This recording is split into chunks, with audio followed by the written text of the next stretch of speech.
कैलाश संहिता शिव पुराण। ओम नमः शिवाय। कैलाश संहिता 21वां अध्याय। योगियों को उत्तरायण प्राप्ति। मुनि वामदेव बोले, हे भगवान स्कंद जी, मैंने सुना है कि योगियों का दाह कर्म नहीं किया जाता, उन्हें तो शुद्ध भूमि में स्थापित कर दिया जाता है। क्या यह सच है? तब मुनिव के प्रश्न का उत्तर देते हुए असुर निकंदन स्कंद जी बोले, हे मुनिव, यह प्रश्न एक बार महान शिव योगी भृगु ने स्वयं सर्वज्ञ त्रिलोकीनाथ भगवान शिव से किया था। उस समय जो शिवजी ने बताया था वही मैं तुम्हें बताता हूँ। यह परम ज्ञान सब साधारण मनुष्यों के लिए नहीं है। इस ज्ञान को शांतचित्त वाले परम शिवभक्त शिष्य को ही बताना चाहिए, क्योंकि महाधैर्यवान योगीजन ही समाधि अवस्था को प्राप्त कर सकते हैं और वे ही शिवरूप से परिपूर्ण होते हैं। परंतु जो योगी मुनि अपने चित्त अर्थात मन को स्थिर करने में असमर्थ होते हैं और जल्द ही अधीर हो उठते हैं, जिन्हें समाधि की अवस्था का ज्ञान प्राप्त नहीं है, ऐसे योगियों को गुरुमुख से शिवजी का ज्ञान जानकर ध्यान करना चाहिए। प्रतिदिन प्रणव मंत्र का जाप करें और भगवान शिव का स्मरण करें, तभी योगी जनों को उत्तरायण की प्राप्ति होती है। 22वां अध्याय। एकादशी पद्धति। भगवान स्कंद बोले, मुनिव, अब मैं आपको एकादशी विधि बताता हूँ। एक वेदी को लीपकर 5 मंडल बनाएं और उसमें 5 देवताओं की पूजा करें। भगवान शिव सर्वेश्वर हैं, उनकी कृपा से ही सब कार्य सिद्ध होते हैं, इसलिए हमें उनकी कृपा को नहीं भूलना चाहिए। भगवान शिव का स्वरूप मानकर शिवात्म देवताओं का ध्यान करके उनके चरणों में शंख के जल को समर्पित करें। ओम भूर्भुवः स्वः मंत्र का जाप कर धूप दीप से प्रदक्षिणा कर नमस्कार करें। फिर हाथ जोड़कर प्रार्थना करें कि भगवान, आप प्रसन्न होकर यति को शिव चरणों में रक्षित करें। प्रार्थना के पश्चात प्रसाद को कन्याओं को बांट दें। इसके पश्चात यति का पावन श्राद्ध करें, क्योंकि यति का एकादश श्राद्ध नहीं होता। 4 ब्राह्मणों को आमंत्रित करें, उनके चरण धोकर शिवजी की विधि विधान के अनुसार पूजा कर उनके समक्ष ही ब्राह्मणों को भोजन कराएं।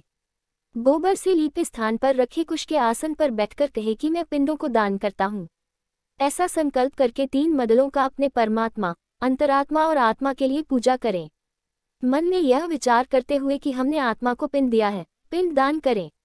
कुश से जल छिड़ककर प्रदक्षिणा और नमस्कार करें। तत्पश्चात ब्राह्मणों को दक्षिणा दें।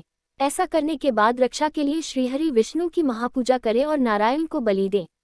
अंत में वेदों और शास्त्रों को जानने वाले 12 ब्राह्मणों का गंध, अक्षत और पुष्पों से पूजन करें और प्रार्थना करें। कुश आसन पर पायस बलि दें। मुनि वामदेव, यह मैंने आपको एकादश की विधि बताई है।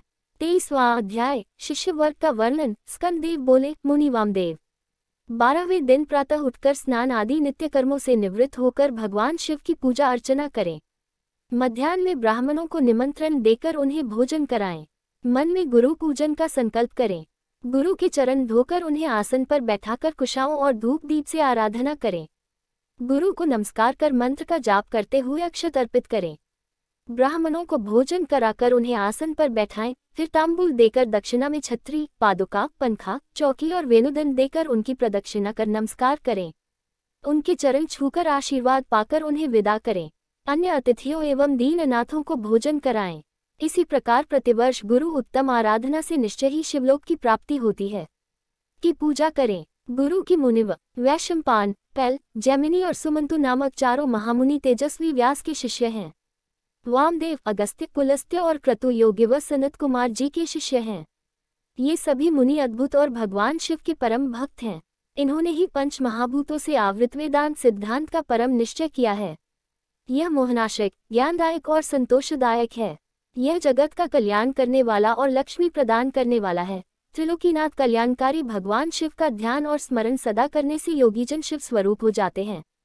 ब्रह्मा, विष्णु और शिव का भजन और ध्यान करने से मनुष्यों को मोक्ष प्राप्त होता है तथा उनकी सभी कामनाएं पूरी हो जाती हैं। कल्याणकारी देवाधिदेव महादेव जी की आराधना सभी दुखों का नाश कर सुख प्रदान करने वाली तथा भोग मोक्ष देने वाली है। इस प्रकार वामदेव जी को उपदेश देकर और उनसे पूजित होकर स्कंददेव अपने माता पिता का स्मरण करते हुए कैलाश पर्वत को चले गए। तब मुनिवा वामदेव भी भगवान स्कंद का अनुसरण करते हुए कैलाश पर गए। वहां पहुंचकर वामदेव मुनि ने भगवान शिव पार्वती के चरणों में अपना शीश नवाया। फिर उनके समक्ष पृथ्वी पर लेटकर अपने आराध्य सर्वेश्वर शिव और देवी पार्वती की स्तुति की तथा उनको शीश नवाया। तत्पश्चात भगवान शिव और माता पार्वती की कृपा पाकर वहीं रहने लगे। इस प्रकार आपको ओंकार महेश्वर का अर्थ जानकर इस परम ज्ञान को प्राप्त करके सदा प्रभु के चरणों का स्मरण करना चाहिए। वे कल्याणकारी शिव ही भक्ति और मुक्ति के दाता हैं। हे मुनीश्वरों, मैंने आपको सब कुछ बता दिया। यह कहकर वे बद्रिकाश्रम को चले गए। श्री कैलाश संहिता संपूर्ण। हर हर महादेव।